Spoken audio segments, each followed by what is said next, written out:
आबासाहेब काकडे विद्यालयाच्या ऑनलाईन क्लासमध्ये सर्वांचं स्वागत आहे. इयत्ता 5वीतील इंग्रजी विषयाचा ब्रिज कोर्स म्हणजे सेतू अभ्यासक्रम आपण अभ्यासत आहोत. त्यातील ॲक्टिव्हिटी किंवा टेम्पलेट 20वे आज आपण अभ्यासणार आहोत. टेम्पलेटलाच मराठीमध्ये कृतीपत्रिका असे म्हटले जाते. तर या कृतीपत्रिकेतील आज कोणता घटक आपण अभ्यासणार आहोत? तर phrases and sentences used for comparing programs, म्हणजे एखाद्या कार्यक्रमाचं निवेदन सूत्रसंचालन करण्यासाठी जे शब्दसमूह म्हणजेच फ्रेजेस किंवा सेंटेन्सेस म्हणजे वाक्य वापरली जातात त्या वाक्यांविषयी, त्या फ्रेजेसविषयी आज आपण अभ्यासणार आहोत. की एखादा कोणताही कार्यक्रम असतो शाळेमधील, शाळेच्या बाहेरील सार्वजनिक कार्यक्रम, तर अशा ठिकाणी कोणत्या प्रकारच्या शब्दांचा, वाक्यांचा उपयोग केला जातो, कशा पद्धतीनं सूत्रसंचालन करायचं असतं, त्यासाठी कोणते इंग्रजी फ्रेजेस आणि सेंटेन्सेस आपण यूज करू शकतो, वापरू शकतो, त्याविषयी आज आपण चर्चा करणार आहोत. तर पहा, सूचना आहे read the sentences after me. या ठिकाणी दिलेले जे सेंटेन्सेस आहेत ते माझ्या मागं म्हणा. तर अशा प्रकारचे सेंटेन्सेस तुम्हाला कंपेरिंग किंवा अँकरिंग करताना वापरावे लागतात. मग कोणते आहेत? Welcome all, please listen attentively, thanks for coming, I am going to tell you about, I would like to tell you about, today is. तर आता हे काय शब्दसमूह आहेत, काय वाक्य आहेत?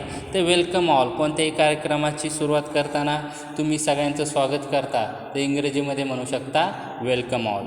त्यानंतर एखाद्या कार्यक्रमात सगळ्यांनी लक्ष द्यावं, गडबड गोंधळ बंद व्हावा, त्यासाठी काय सूचना करू शकता? प्लीज लिसन अटेंटिव्हली, लक्षपूर्वक ऐका.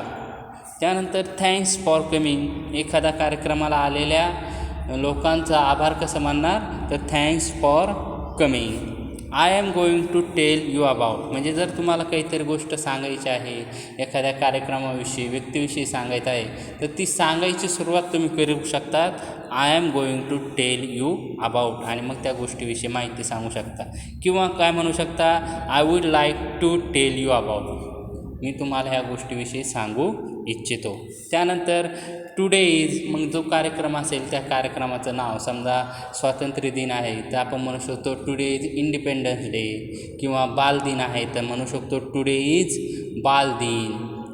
टीचर्स डे आहे, शिक्षक दिन, तर म्हणू शकता टुडे इज टीचर्स डे. तर अशा पद्धतीने या शब्दांचा उपयोग इंग्रजीत केला जातो. त्यानंतर पुढील वाक्य जी आहेत ती तुम्ही माझ्या मागं म्हणायची आहेत.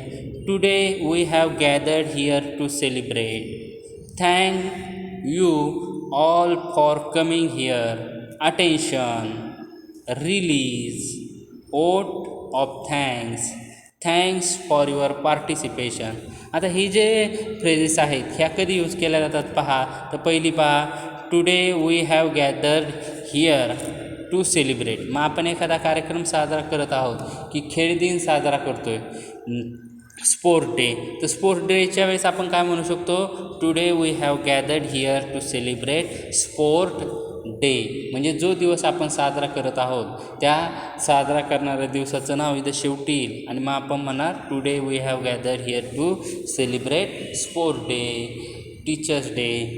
Then thank you all for coming here, कार्यक्रमाच्या शेवटी जेव्हा आपण आभार मानतो त्यामध्ये सगळ्यांचे आभार मानताना आपण म्हणू शकतो thank you all for coming here. त्यानंतर कार्यक्रमात मुलांनी लक्ष द्यावं यासाठी काय सूचना दिली जाते? अटेन्शन, अटेन्शन म्हणजे लक्ष द्या किंवा सावधान, मग सावधानमध्ये मुलं ताठ बसतात. त्यानंतर रिलीज, की समजा सावधानमध्ये ताठ बसवलं आहे तर मुलांना रिलॅक्स करण्यासाठी कोणती सूचना दिली जाते? रिलीज. त्यानंतर पहा, कार्यक्रमात एक भाग असतो ओट ऑफ थँक्स, म्हणजे कार्यक्रम संपल्यानंतर या कार्यक्रमात ज्यांनी कार्यक्रम ऐकला, ज्यांनी कार्यक्रम सादर केला, जे अतिथी आले, प्रमुख पाहुणे आले, किंवा कार्यक्रमाचे अध्यक्ष आहेत, यांचे आभार मानायचे असतात. मग त्याला इंग्रजीत म्हटलं जातं आभार प्रदर्शनाला ओट ऑफ थँक्स. आणि लास्ट आहे पहा, थँक्स फॉर युअर पार्टिसिपेशन, ज्यांनी सहभाग घेतला त्यांचे धन्यवाद आपण कसे मानू शकतो? Thanks for your participation. तर बघा कसे कार्यक्रमांमध्ये कोणकोणते शब्द किंवा वाक्य वापरायचे याविषयी आपण थोडीशी चर्चा केलेली आहे. तर असाच एक छोटा कार्यक्रम तुम्ही दररोज शाळेमध्ये साजरा करत असतात, ज्याला आपण परिपाठ असं म्हणतो मराठीत, आणि इंग्रजीमध्ये त्याला आपण असेंब्ली प्रेझेंटेशन म्हणतो की परिपाठाचं सादरीकरण. तर एक छोटासा परिपाठ इंग्रजीतून कसा सादर केला पाहिजे त्याचं प्रेझेंटेशन या ठिकाणी दिलेलं आहे. तर अगोदर मी वाचणार आहे आणि तुम्ही ते माझ्या मागं वाचायचं आहे. कारण सूचना काय आहे, नाव listen to me and read after me. ऐका आणि माझ्या मागे म्हणा. तर या ठिकाणी पहा, असेंब्लीची सुरुवात करताना काय म्हटलं जातं आणि कशा पद्धतीनं सुरुवात केली जाते. जो सूत्रसंचालन करणारा आहे कार्यक्रमाचा त्यालाच अँकर किंवा इंग्रजीमध्ये कंपेरिंग ऑफ प्रोग्रॅम कार्यक्रमाचं सूत्रसंचालन असं म्हटलं जातं. तर मग ते कसं करणार तर पहा, good morning everyone, my name is Swati, today is Thursday 21st June 2021. Now Gauri will tell us a good thought. I invite Gauri to share a good thought. मग पहा या ठिकाणी कार्यक्रमाचे तुमचा जो परिपाठ आहे किंवा असेंब्ली आहे त्याची सुरुवात कशी केली, गुड मॉर्निंग एव्हरीवन. सर्वांना गुड मॉर्निंग करायचं असतं सुरुवातीला स्टेजवर गेल्यानंतर. त्यानंतर तुमचं स्वतःचं माहिती नसते सगळ्याच मुलांना, त्यावेळेस तुम्ही काय तुमचं स्वतःचं ओळख करून द्यायची असते. मग ती केलेली आहे. माय नेम इज स्वाती म्हटलं आहे, तुम्ही तुमचं नाव सांगायचं असतं. Today is Thursday 21st June 2021. तर मग या ठिकाणी आज कोणता वार आहे, दिवस आहे तो सांगायचा असतो, असेंब्ली तो सांगितला आहे. त्यानंतर नाव Gauri will tell us a good thought. तर मग असेंब्लीची सुरुवात या ठिकाणी सुविचाराने केली, गुड थॉटने केली. पण कोण सांगतं आहे तर गौरी. तर मग त्याची वाक्यरचना अशी असेल, नाव Gauri will tell us a good thought. त्यानंतर I invite Gauri to share a good thought. मग तिला बोलवायचं आहे गुड थॉट सांगण्यासाठी. मग त्यावेळेस अँकर काय सांगेल, I invite Gauri to share a good thought.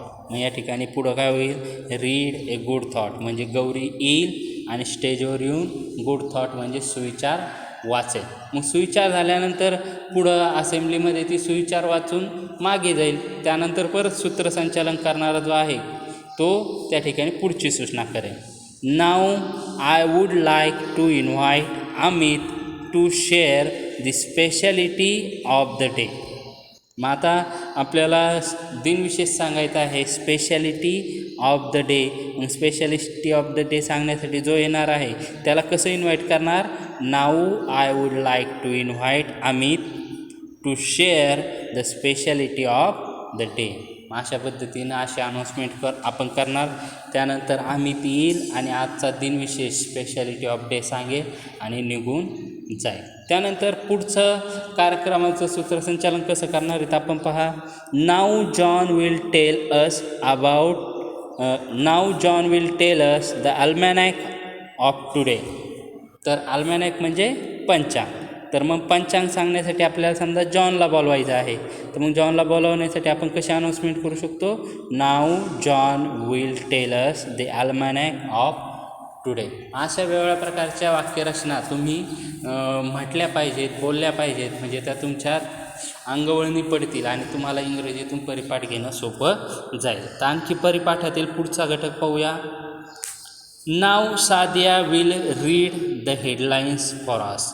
आता आपल्या परिपाठामध्ये बातम्या वगैरे असतात, त्याला हेडलाईन्स म्हणतात इंग्रजीत.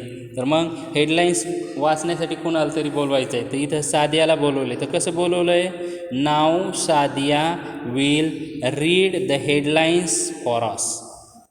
देन नेक्स्ट टॉपिक काय आहे, पुढच्या अनाऊन्समेंट किंवा सूत्रसंचालनामध्ये I will invite Dipen to tell us a moral story.